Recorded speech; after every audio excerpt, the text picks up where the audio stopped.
الحمد لله نحمده ونستعينه ونستغفره ونعوذ بالله من شرور أنفسنا ومن سيئات أعمالنا من يهده الله فلا مضل له ومن يضلله فلا هادي له ونشهد أن لا إله إلا الله ونشهد أن سيدنا وحبيبنا وسندنا ومولانا وأولانا محمدا عبده ورسوله الذي أرسله بالحق بشيرا ونذيرا وداعيا إلى الله بإذنه وسراجا منيرا فقد قال الله تعالى في كلامه المجيد وفي فرقان الحميد আমরা সকলে পড়ি আউযু বিল্লাহি মিনাশ শাইতানির রাজীম বিসমিল্লাহির রাহমানির রাহিম ইন্নাল্লাহা ওয়া মালাইকাতাহু ইউসাল্লুনা আলান নাবী ইয়া আইয়ুহাল্লাযীনা আমানু সাল্লু আলাইহি ওয়া সাল্লিমু তাসলিমা আল্লাহুম্মা সাল্লি আলা সাইয়্যিদিনা মুহাম্মাদ ওয়া আলা আলি সাইয়্যিদিনা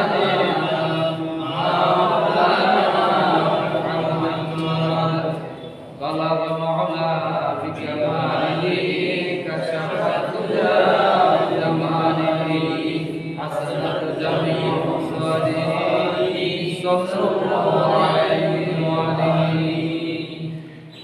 الحمد لله حضرة উপস্থিত ওলামায়ে কেরাম মুমিনাত আল্লাহ নবী রাসূল যুবক ভাইরা পর্দার আলোর সম্মানিত মা বোনেরা আসসালামু আলাইকুম ওয়া রাহমাতুল্লাহি ওয়া বারাকাতুহু ওয়া আলাইকুম আসসালাম ওয়া রাহমাতুল্লাহি ওয়া বারাকাতুহু আমরা মহান আল্লাহ রাব্বুল আলামিনের দরবারে লাখ কোটি শুকরিয়া আদায় করছি যে মহান মনে জাল্লা শানহু আমাদেরকে অতি মায়া করে মহব্বত করে ভালোবেসে আজকে পবিত্র জুমার দিনের আসার বসার যে তৌফিক দান করেছেন সেই জন্য মাওলা মনিবের দরবারে শুকরিয়া আদায় করে সকলে বলি আলহামদুলিল্লাহ বলেন রব্বানা লাকাল হামদ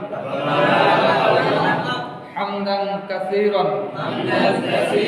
طيبا مباركا فيه অগণিত দরুদ সালাম পেশ করছি সাইয়্যিদুল মুরসালিন খাতামুন নবিয়্যিন দো জাহান সরদার নবী আখির নবী মানবতার বন্ধু জনাব মুহাম্মদ রাসূলুল্লাহ সাল্লাল্লাহু আলাইহি ওয়াসাল্লাম এবং সাথে সাথে শহীদ ভাইদের আত্মার মাগফিরাত কামনা করে সর্বোচ্চ জান্নাত কামনা করে অসুস্থ ভাইদের বোনদের সুস্থতা কামনা করে আজকের পবিত্র জুমার দিনের সংক্ষিপ্ত মূল আলোচনা দিকে এগিয়ে যাচ্ছে।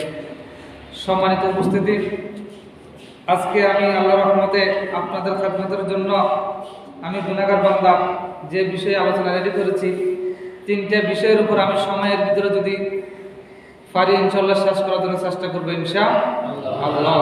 তো আপনারা কেমন আছেন? সবাই ভালো আছেন? আলহামদুলিল্লাহ। আল্লাহ আমাদের সকলকে ভালো রাখুক, আমিন। আজকের আলোচনার বিষয় হচ্ছে যে ফিতনা, কিয়ামতের নিদর্শন সমূহ। কিয়ামতের কিছু কিছু আলামত রয়েছে যেগুলা ফিতনা আলোকে ছড়িয়ে পড়বে। যে ঘটনাগুলো আমরা সমাজের মধ্যে, সমাজ থেকে দেশ অর্থ দেশ দেশান্তর আমরা সবগুলো কি করতে পারবো, দেখতে পারবো, যেগুলো অটোমেটিক, যেসব বিষয়ের ব্যাপারে আল্লাহর হাবিব মুহাম্মদ রাসূলুল্লাহ সাল্লাল্লাহু আলাইহি ওয়াসাল্লাম ভবিষ্যৎবাণী দিয়ে উম্মতকে জানিয়ে দিলেন, সেই বিষয় সম্পর্কে আমি সংক্ষেপে আলোচনা করব ইনশাআল্লাহ। সম্মানিত উপস্থিতি, আল ফিতনাতুন শব্দটি এক বচন, বহু বচন হচ্ছে ফিতানা। এর অর্থ হলো ফিতনা, ফাসাদ সৃষ্টি করা, বিশৃঙ্খলা সৃষ্টি করা, ভ্রষ্টতা সৃষ্টি করা, সমাজকে নোংরামি করা। এটা হচ্ছে যে আল ফিতনাতের অর্থ। তো ফিতনা কাকে বলে শরীয়তের পরিভাষায়? ফিতনা ওই শব্দকে বলা হয় ইসলামী শরীয়তের পরিপন্থীমূলক যেসব মূলক সমাজে কাজকর্ম করা হয়, শরীয়ত বিরোধী যেসব কাজকর্ম করা হয়, ওগুলো হচ্ছে সংক্ষেপে পরিভাষা বলা হয় আল ফিতনা। এই ফিতনাটা আল্লাহ রাসূল সাল্লাল্লাহু আলাইহি সাল্লাম বিভিন্ন হাদিস শরীফে এবং আল্লাহ পাক রব্বুল আলামিন তার কোরআন কারীমের মধ্যে এমন ভাবে বর্ণনা করেছেন, দেখেন ফিতনাটা এত ভয়াবহ মারাত্মক একটা ভেদি। সমাজের মধ্যে কোনো ভাই যদি অ্যাক্সিডেন্ট করে মারা যায়, সমাজের মধ্যে যদি কেউ কাউকে হত্যা করে ফেলে, ওই হত্যার চেয়ে একজন মানুষকে হত্যা করার চেয়ে ফিতনাটা অনেক বড় মারাত্মক। আল্লাহ পাক রব্বুল আলামিন বলেন আল ফিতনাতু আশাদ্দু মিনাল কতল। এই হত্যাটা হচ্ছে, এই ফিতনাটা হচ্ছে একটা কতলের চেয়ে জঘন্যতম অপরাধ। কেমন অপরাধ? আমরা সমাজের মধ্যে অনেক সময় দেখতে পাই যে কথার কোনো ভিত্তি নাই, যে ভাই এই কাজটা করে নাই, যে ভোর এই কাজটা করে নাই, কিন্তু অহেতুক আমি একটা মিথ্যা ভানোয়াট কথা সমাজের মধ্যে রটাই দিলাম। এবার এটাকে কি হয়ে গেল? তিল থেকে তাল হয়ে গেল, আস্তে আস্তে এই এলাকা থেকে ওই এলাকা হয়ে গেল। অথচ কিন্তু আপনার কথা, আপনার বিরুদ্ধে যে কথাটা উন্মোচন করলো, অথচ এই কথার কাজের সাথে আপনার কোনো সম্পর্ক এরকম হচ্ছে কিনা আমাদের মধ্যে? আল্লাহ রাসূল সাল্লাল্লাহু আলাইহি ওয়াসাল্লাম হাদিস শরীফে বর্ণনা করেছেন, ফিতনার বিপর্যয় সম্পর্কে ভয় প্রদর্শন করে বলে দিয়েছেন, আন আবি হুরায়রা রাদিয়াল্লাহু তাআলা আনহু قال قال رسول الله صلى الله عليه وسلم بادروا بالاعمال فتنا تقطع الليل المظلم। রাতের অন্ধকার গুটে গুটে যখন ঘনায় আসে, ফিতনা আসার আগে তোমরা ভালো কাজগুলো করে নাও। ফিতনা ওই রাতের অন্ধকারের মতো এরকম ঘনায় আসবে সমাজের মধ্যে। এই সমাজের মধ্যে ফিতনাটা আসার আগে তোমরা কিছু তোমাদের করণীয় কাজগুলো তোমরা করতে হবে। কি কাজ করতে হবে? সমাজের মধ্যে যখন ফিতনা ফাসাদ শুরু হবে, তখন দেখতে পাবেন ইসবিহুর রাজুলু মুমিনান, সকালবেলায় মানুষ মুমিন ছিল, ইমানদার ছিল, ওয়ায়ুমসি কাফিরা, সন্ধ্যাবেলা সে কাফের হয়ে গিয়েছে।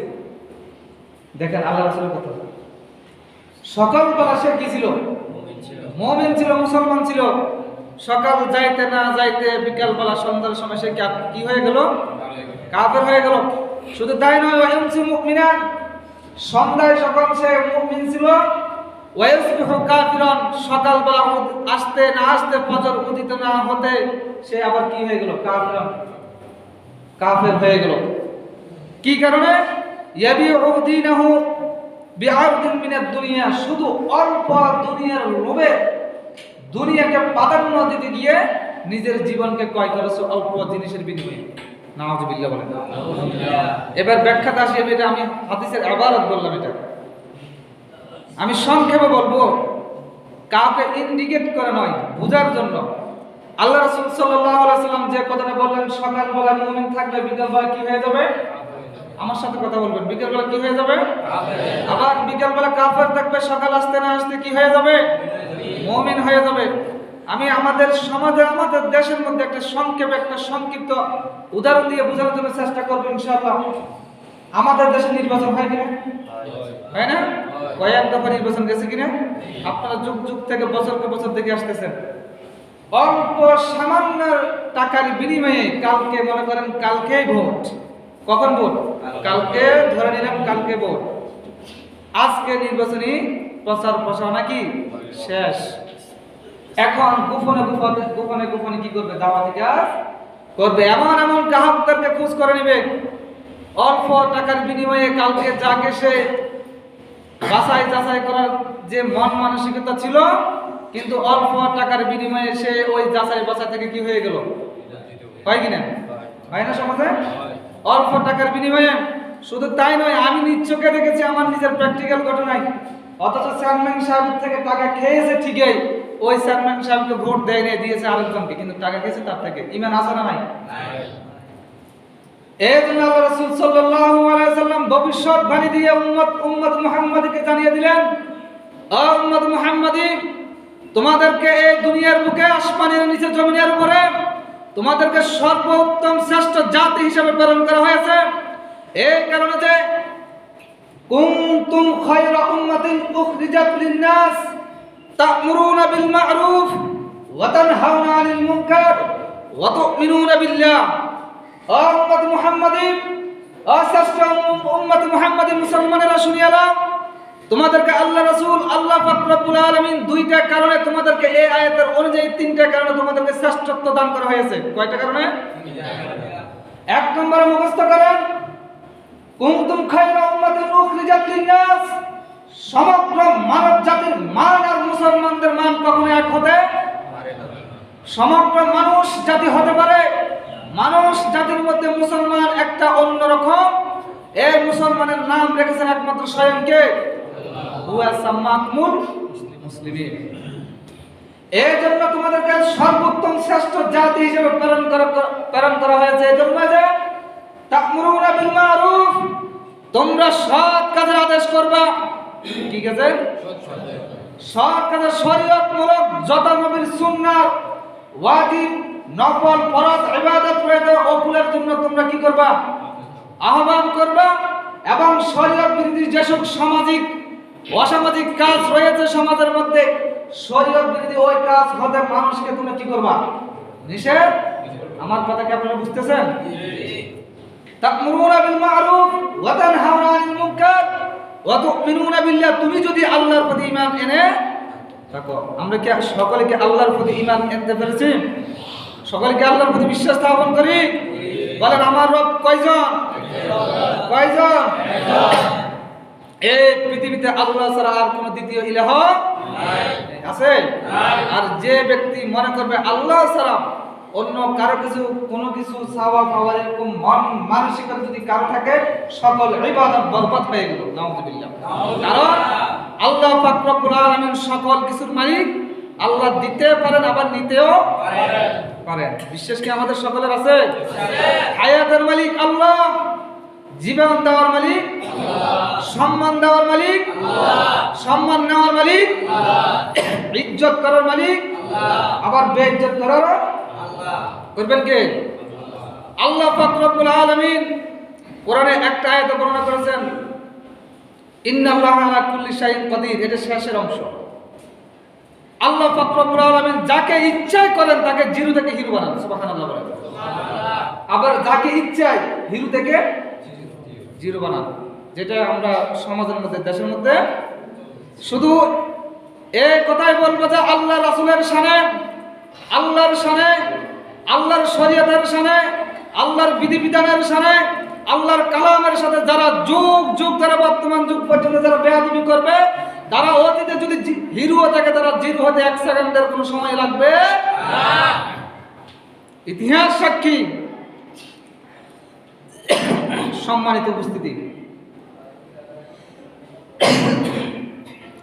আমি সংক্ষেপে বলবো, ওয়াল আসর ইন্নাল ইনসানা লাফি খুসর। এই দুইটা আয়াতের তাফসীর আপনারা পড়ে নেবেন।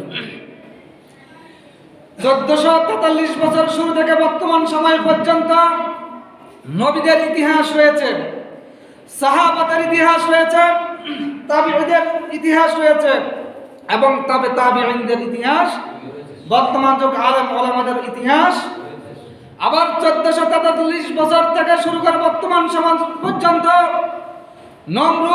নমরুদের উত্তরসূরি, ফেরাউন থেকে ফেরাউনের উত্তরসূরি, এই ধরনের মুনাফিক নেতাদের উত্তরসূরি যারা রয়েছে তাদের বর্তমান ইতিহাস। ইতিহাস দুই ধরনের হয়ে থাকবে, একটা হচ্ছে নন্দনীয় ইতিহাস আর একটা হচ্ছে নিন্দনীয়। আল্লাহ রাসূল সাল্লাল্লাহু আলাইহি সাল্লামের ইতিহাস হলো নন্দনীয় ইতিহাস, কিয়ামত পর্যন্ত উম্মত মুহাম্মদী রাসূল সাল্লাল্লাহু আলাইহি ওয়াসাল্লামের আদর্শকে জীবন ধারণ করবে, ঠিক কি না? ঠিক। কিন্তু ফেরাউনের নমরুদের ইতিহাসকে অনুকরণ করবে না। এটা হচ্ছে ওয়াল আসর, ওয়াল আসরি ইন্নাল ইনসানা লাফি খুসর, নিশ্চয় মানুষ ক্ষতিগ্রস্তের মধ্যে নিমজ্জিত হবে। অতএব এই কথা বলবো সংক্ষেপে আলোচনার ভিতরে, যারা আল্লাহর সামনে বেয়াদবি করবে, আল্লাহর সিফাতের সাথে বেয়াদবি করবে, তারা এই ইহকালীন করবে এবং পরকালীনও করবে। আল্লাহ পাক রব্বুল আলামিন আমাদের সকলকে সঠিক বুঝদান করুক, আমিন। সম্মানিত উপস্থিতি, ফিতনা ফাসাদের যুগে রাসূল সাল্লাল্লাহু আলাইহি ওয়াসাল্লাম তিনটা ধ্বংস বিস্তৃতির কথা হাদিস শরীফে বর্ণনা করেছেন। ওয়ান আয়েশা রাদিয়াল্লাহু তাআলা আনহা قالت قال رسول الله صلى الله عليه وسلم يكون في آخر هذه الأمة خسف ومسخ وقذف। কয়টা শব্দ বললেন? কাসফুন, অখসফুন, কাসফুন। আম্মা জান আয়েশা সিদ্দিকা রাদিয়াল্লাহু তাআলা আনহা হতে বর্ণিত, রাসূল সাল্লাল্লাহু আলাইহি সাল্লাম বলেন, শেষ জবানের মধ্যে মানুষ তিনটাই জিনিসের মধ্যে বিপদের সম্মুখীন হবে। এক নাম্বার হলো খসফুন, ভূমিধস হয়ে যাবে। ভূমিধস হচ্ছে কিনা?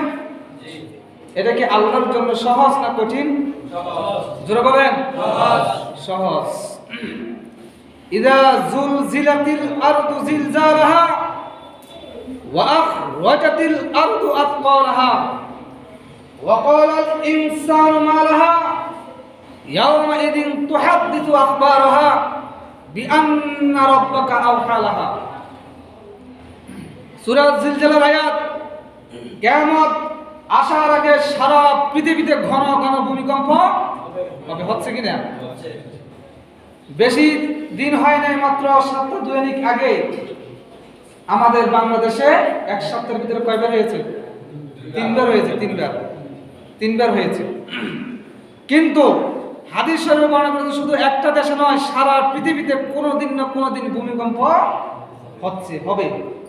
এটা হচ্ছে কিয়ামতের আলামত এবং আল্লাহর একটা নিদর্শন। আল্লাহর যে শক্তি রয়েছে, আল্লাহ এটা সংক্ষেপে বুঝার জন্য বাংলাদেশকে দেখে অনেক মানুষ এটা বিশ্বাস করে, বলে যে দেয়ার ইজ এ নগট, যাহা দেখি না তাহা মানি না। মানে আল্লাহকে দেখে না, তার কথা মতো, তার কথার ভাষ্য হচ্ছে এরকমই, আমি যাহা দেখি না তাহা মানে আল্লাহকে আমি কখনো দেখি নাই, যাকে দেখি নাই তার কথা মানবো কেন? নাউযুবিল্লাহ বলেন। আসলে আমার একটা প্রশ্ন হলো, আপনি কি কখনো আপনার ফিটকে কখনো কোনো মাধ্যম ছাড়া কি দেখেছেন? বলেন। তা আল্লাহ তো ওই বান্দাদের জন্য ওয়াদা করে দিয়েছেন জান্নাতে, সরাসরি আল্লাহ পাক রব্বুল আলামিন জান্নাতীদেরকে মেহমানদারিত্ব করবেন। সুবহানাল্লাহ। এটা কি বিশ্বাস হয় না আপনাদের? সূরা ইয়াসিনতে পড়ে নেবেন। আলাল আরাইকি ইয়ানজুরুন তা'রিফু ফি উজুহিহিম নাদরাতান নাঈম। ওখানে যখন মেহমানদারিত্ব করা শুরু হবে, একটা হেলান চেয়ারে বসবে, তখন ফেরেশতারা আসবে, অনেক রকম নাঈম, অনেক রকম নিয়ামত রাজি নিয়ে মেহমানদের সামনে হাজির হবে। সুবহানাল্লাহ। সম্মানিত উপস্থিতি, তো যে কথা বললাম, খসফুন, ভূমিধস হয়ে যাবে, ভূমিকম্প হবে, বেশি বেশি বহুতলা ভবন কি হয়ে যাবে? দশে পড়ে যাবে। তার মানে বোঝা যায় এই দুনিয়াতে এসব কোটিপতি টাকার কোনো দাম কিয়ামতে আমাদের কোনো কাজে আসবে। তবে সত্য একটা, যদি যাকাত দিতে পারি তাহলে এই মালের কি থাকবে? আল্লাহ জিম্মেদারি হিসাবে থাকবে। এই গচ্ছিত মাল যদি হালাল উপার্জন করে আমি ইনকাম করতে পারি, এই হালাল ইনকাম আমার জন্য নাজাতের উসিলা হবে। আবার যদি আমি এই ইনকামগুলোকে হারাম পথে ইনকাম করে থাকি, আবার ওই হারাম কাল কিয়ামতের দিন আমাকে দুই নাক বিশিষ্ট, দুইটা কল্লা বিশিষ্ট সুজা নামক ফাতরাও করা সাপ কি করবে? ধ্বংসন করবে। এটা কি বিশ্বাস হয়? বিশ্বাস করেন না করেন, এটা আল্লাহ রাসূলের কথা। যদি বিশ্বাস করেন মুমিন, আর বিশ্বাস না করলে কি কাফের। এরপরে 2 নাম্বার হলো অমাসফুন, আকৃতি বিকৃতি হয়ে যাবে। কিয়ামতের আগে সমাজের মধ্যে, মানুষের মধ্যে চলাফেরার ক্ষেত্রে আচার আচরণ, আকার আকৃতি বিকৃতি হয়ে যাবে। কেমন বিকৃতি হয়ে যাবে? ছেলেরা মেয়েদের বেশভূষ ধরবে এবং মেয়েরা ছেলেদের কি ধরবে? বেশভূষ।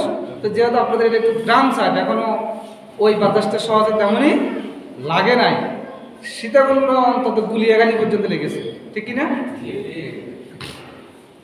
আমি নিশ্চয় দেখলাম পরশুদিন, অথচ ইউনিভার্সিটির একটা সারা দেশের শ্রেষ্ঠ বিদ্যাপীঠের একজন ছাত্রী হয়ে টি শার্ট পরা ওটা হাতে দিলাম, বসে বসে সিগারেট টানে ক্যান্ডিতে নামার বাজার ক্যান্ডিতে। তো আল্লাহ রাসূলের ভবিষ্যৎবাণীর সাথে মিলতেছে না মিলে না? বলেন মিলে না? কিয়ামতের আগে ওগুলো দেখবেন, সমাজে দেখবেন, ওদের সামনে ভালো মানুষের কোনো দাম, ভালো মানুষ ওদের সামনে কোনো কথা বললে কোনো গুরুত্ব, কথা বলারও সুযোগ পাবেন না, কারণ সে হাই গ্রাজুয়েশন শিক্ষিত। আসলে হাই গ্রাজুয়েশন শয়তান, এমন শিক্ষা অর্জন করছে যে শিক্ষার মধ্যে দ্বীনি আলেম কোনো কিছু।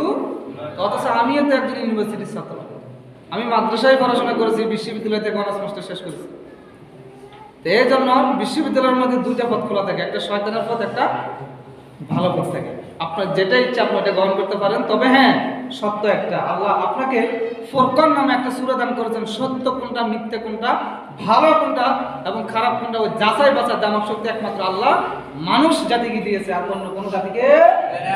তবে হ্যাঁ, কিছু কিছু মানুষের স্বভাব চরিত্র বালহুম কালা আদল, চতুষ্পদ জন্তুর চেয়ে নিকৃষ্ট। চতুষ্পদ জন্তুর চেয়ে কি নিকৃষ্ট, কুকুরের চেয়ে অবাসা।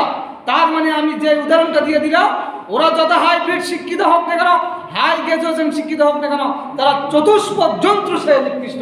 ওরা সমাজের জন্য ব্যাধি, ওরা সমাজের জন্য আনকালচার রোগ, ওরা সমাজের জন্য করোনা ভাইরাস কি মারাত্মক ভয়ঙ্কর, ওরা সমাজের জন্য দেশের জন্য করোনা ভাইরাস চেয়ে আরো মারাত্মক ভয়ঙ্কর।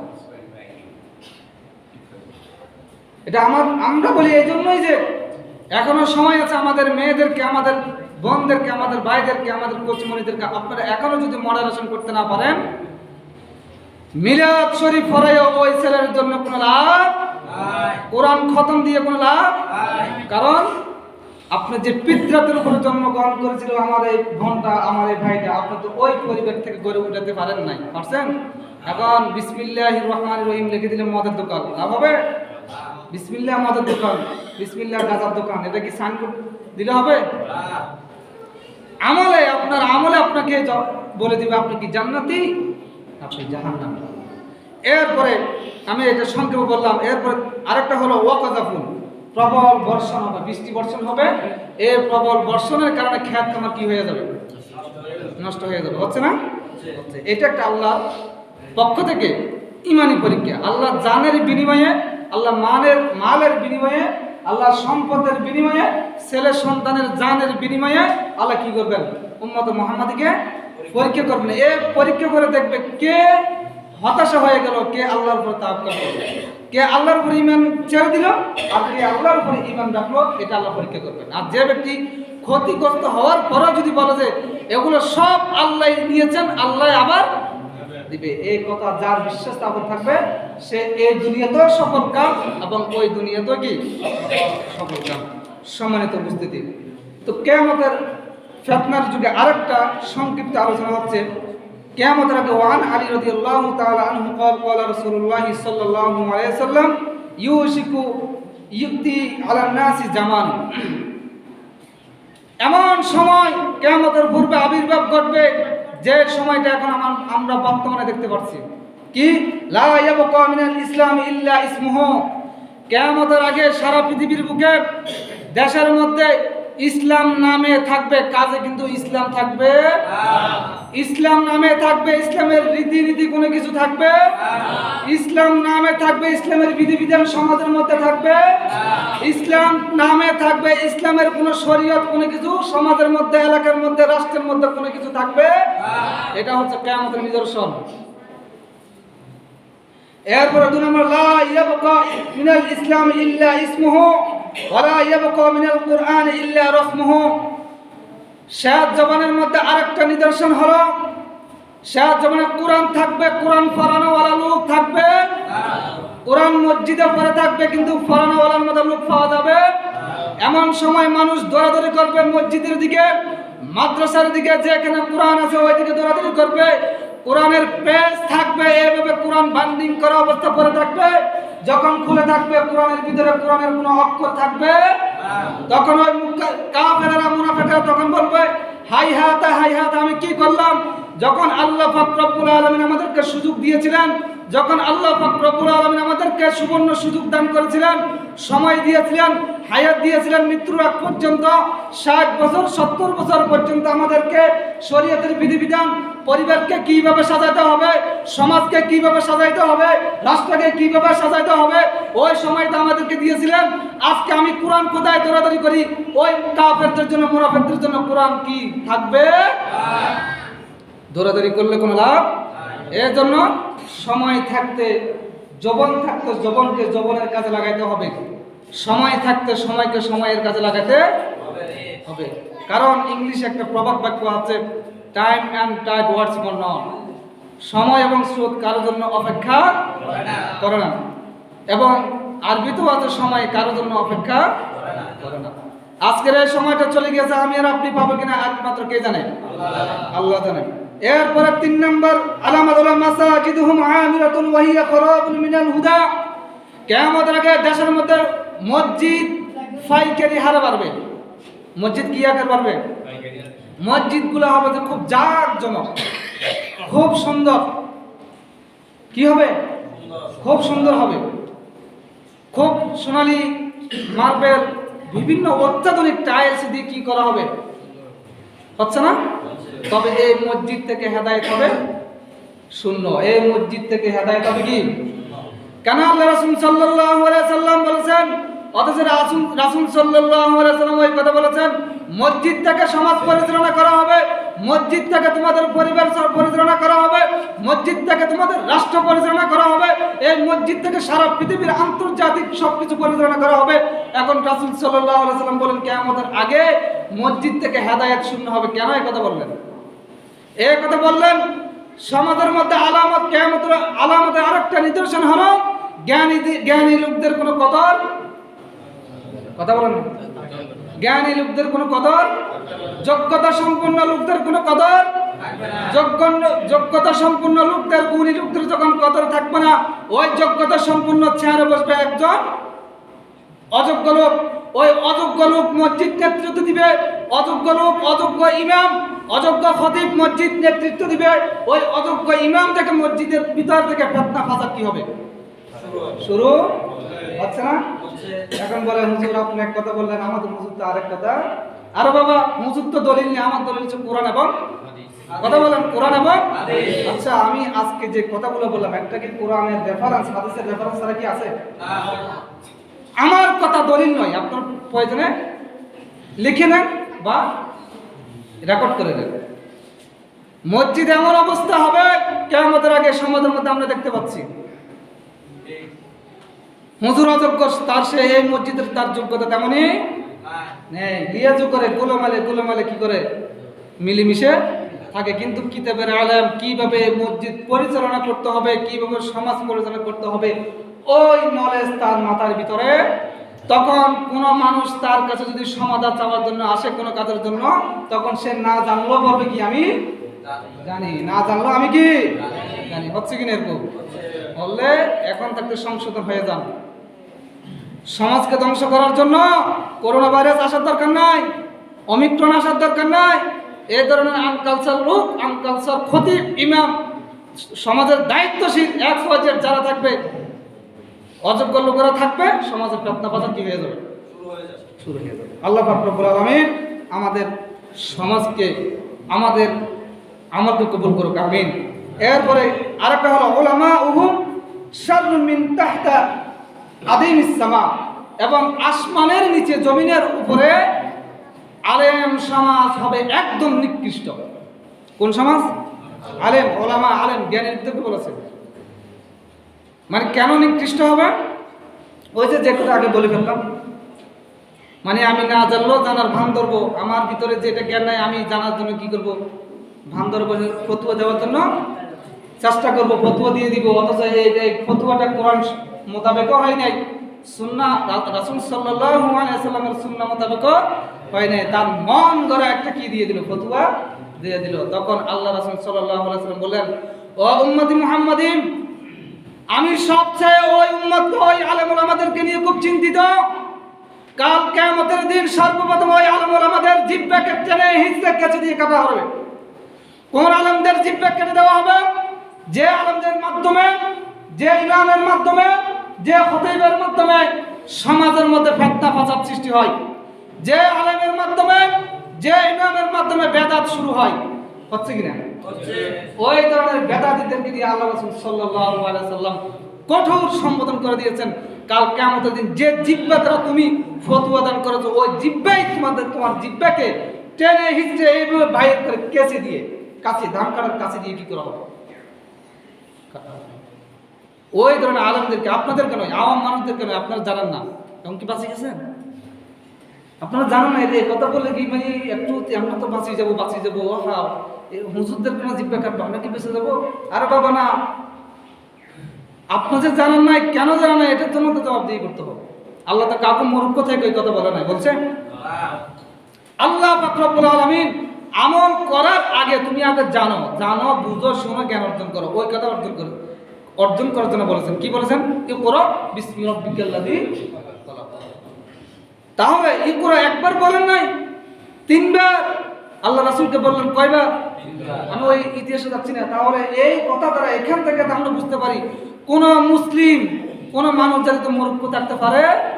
আর এই মূর্খ কেন থাকবেন, এটার জন্য জবাবদিহি করতে হবে। আবার যেটা জেনেছেন এটা অনুযায়ী আমল করা আপনার জন্য কি ফরজ। যে জ্ঞানটা অর্জন করেছেন ওই জ্ঞান অনুযায়ী আমল করা কি ফরজ। না হয় জ্ঞান অর্জন করলেন, আমল করলেন না, এই ইলমের কোনো দাম, এই ইলম অটোমেটিক একদিন চলে যাবে। আপনি বুঝতে পারবেন না যে আপনার মাথার থেকে এই জ্ঞানটা চলে গিয়েছে। আপনি যত বেশি পাপ করবেন, যত শিক্ষিত হন না কেন, আপনার মাথার ভিতরে ওই টেন্ডেন্সি থাকবে না, চলে যাবে। ভালোগুলো চলে যাবে, খারাপগুলো কি করবে? কাজ করবে। তখন আপনার থেকে কেউ যদি ভালো একটা কথা বলে, ওই কথাটা আপনার থেকে কি লাগবে না, ভালো লাগবে না। এটাই। এরপরে আরেকটা বিষয় হলো, মানুষ আল্লাহকে ভুলে গিয়ে, যে কথা বললাম সকালবেলা ইমানদার, বিকেলবেলা কাফের। আবার বিকেলবেলা ইমানদার, সকালবেলা কাফের। দেখেন আল্লাহ রাসূলের কথাগুলো, ভবিষ্যৎবাণী আমরা কিভাবে যে মিলে যাচ্ছি আল্লাহ। তারপরে যদি আমরা সংশোধন না হয়, পরিবারে অশান্তি সৃষ্টি হলে আপনি কোনো কিছু করতে পারবেন না যতক্ষণ না আমি আর আপনি সংশোধন না হয়। আমাদের এলাকার মধ্যে গণক আছে কিনা? গণক মুসলমানদের মধ্যে গণক আছে কিনা? আমি অন্য ধর্মের কথা বাদ দিলাম, গণক আছে। গণক বুঝেন আপনারা? গণক রাশি গণায় যে আছে, এলাকার মধ্যে আছে। আলহামদুলিল্লাহ, আমরা কিন্তু সীতাকুণ্ডতে আছে। তো গণক আমরা রাশি গণায় কিনা? রাশি গণায় কিনা? কথা বলেন। বানর দ্বারা রাশি গণায়, ঠিক কিনা? আবার মানুষের রাশি গণায়, ঠিক কিনা? আচ্ছা, আমরা তো সে মুক্তব করেছিলাম, আমানতু বিল্লাহি ওয়া মালাইকাতিহি ওয়া কুতুবিহি ওয়া রাসূলিহি ওয়াল ইয়াউমিল আখির ওয়াল কদরি খাইরিহি ওয়া শাররিহি মিনাল্লাহি তাআলা ওয়া বা'সি বাদাল মাউত। 7টা বিষয়ের উপরে ঈমান আনলাম। ওখানের মধ্যে একটা হলো যে আল কদরি খাইরিহি ওয়া শাররিহি মিনাল্লাহি তাআলা। ভালো এবং মন্দ কার পক্ষ থেকে? আল্লাহর পক্ষ থেকে, ঠিক না? এখন আমরা কি করে দেখেন, আন হাফসা রাদিয়াল্লাহু তাআলা আনহু قالت قال رسول الله صلى الله عليه وسلم من اتى عرفا فسالت عن شيء لم يقبل له صلاه 40 ليله। মুসলিম শরীফের 393 নম্বর হাদিস। হযরত হাফসা রাদিয়াল্লাহু তাআলা আনহা হতে বর্ণিত, রাসূল সাল্লাল্লাহু আলাইহি ওয়াসাল্লাম বলেছেন, যে ব্যক্তি কোন গণকের কাছে যায়, কার কাছে যায়? গণকের কাছে গিয়ে রাশি গণায়, ভালো এবং মন্দ এ বিষয় যদি গণায়, তার 40 দিনের নামাজ কবুল হবে না। নাউজুবিল্লাহ বলেন। আবার শুধু তাই নয়, তার থেকে যদি কোনো পরামর্শ নেয়, তার নামাজ কি হবে না। কারণ সে ভারত দ্বারা রাশি গণায়, তার ভবিষ্যতে কি আছে। আচ্ছা, ভবিষ্যতের মালিক জানে কে? এটা তো ভবিষ্যতে আপনার কি হবে না হবে, এটা তো আল্লাহ ছাড়া কেউ জানে না। জানে? তো রাশি গণাই, আমরা হাত তালু দিয়ে রাশি গণাই। বলে যে অমুকের আয় ইনকাম হচ্ছে না, পরিবারের অশান্তি, অমুকের বউ ঠিক মতো কথা বলে না, অমুকে নতুন বিবাহ করেছে, স্বামী ঠিক মতো বাসাতে আসে না, একটু কি করতে হবে। এখন বানর দ্বারা রাশি গণায় সাধু বাবা, এইভাবে আঙুল লড়ায়। বাংলা নাম কি? সাধু বাবা। এভাবে আঙুল ইশারা করে দেখে, বলে যে আপনার ভাইয়া তো আরেক জায়গায় বিবাহ করেছে, টাটকা মিথ্যা কথা, একদম ডাহা মিথ্যা কথা। আমরা এত নিকৃষ্ট আদর্শে পরিণত হয়ে গিয়েছি, আমরা মানুষের কাছে যে রাশি গণাই। আরে বাবা, আপনি যার কাছে রাশি গণাচ্ছেন তার ভাগ্যের পরিণতি কি হবে সে তো নিজেও জানে না, ঠিক না? এই জন্য সমাজের মধ্যে যদি কোনো ভানারা আসে, একদম 146 ভাগে তারা দিবে। এটা ইমান দংশনকারী, পরিবারকে ধ্বংস করে দেয় ওরা। আমি এগুলো বলতে গেলে অনেক সময় প্রয়োজন, আমি বলতেছি না। এ কথা বলতে চাচ্ছি যেহেতু রাসূল সাল্লাল্লাহু আলাইহি ওয়াসাল্লাম বলেছেন, যে ব্যক্তি গণকের কাছে যাবে, গণকের কথা অনুযায়ী পরামর্শ অনুযায়ী কাজ করবে, তার ঈমান না, ঈমান নাই, এবং তার 40 দিনের নামাজ কি হবে না, কবুল হবে না। সর্বশেষ উপসংহার, কনক্লুশন, এই পেতনা ফাসাদগুলো সমাজের মধ্যে আমরা দেখি।